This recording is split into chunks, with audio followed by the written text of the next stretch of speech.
Betanol Chicrim, o canto gospel da aldeia Clã.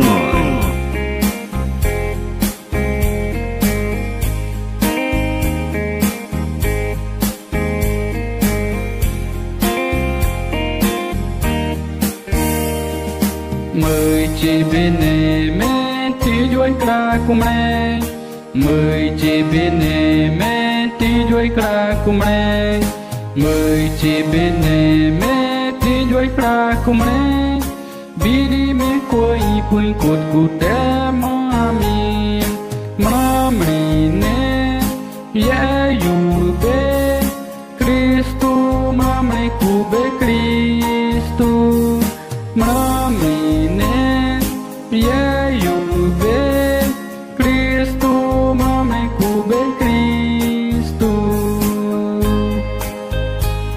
Betanol Chicrim, o canto gospel da aldeia Clã.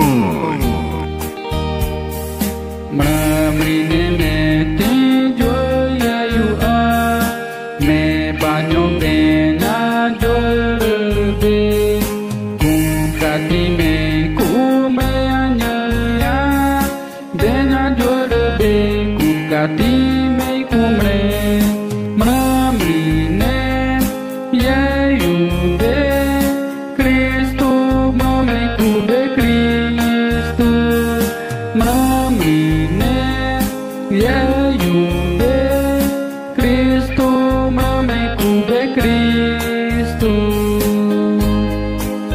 Betanol Chicrim, o canto gospel da aldeia Clã.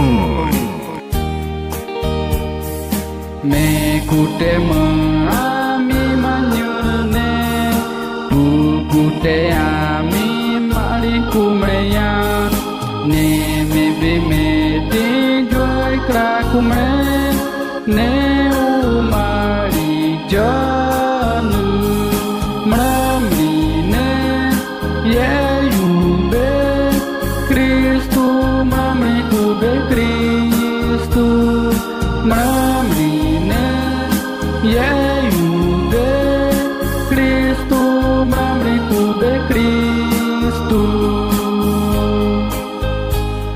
O canto gospel da aldeia Clã. Betanol Chicrim.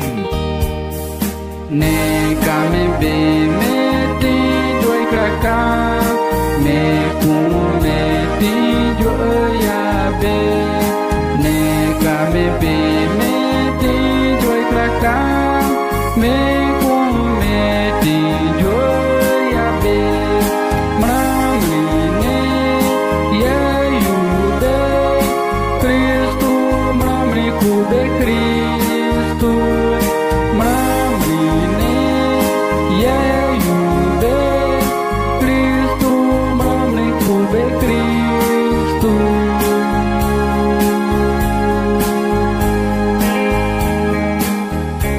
Betanol Chicrim, o canto gospel da aldeia Clã.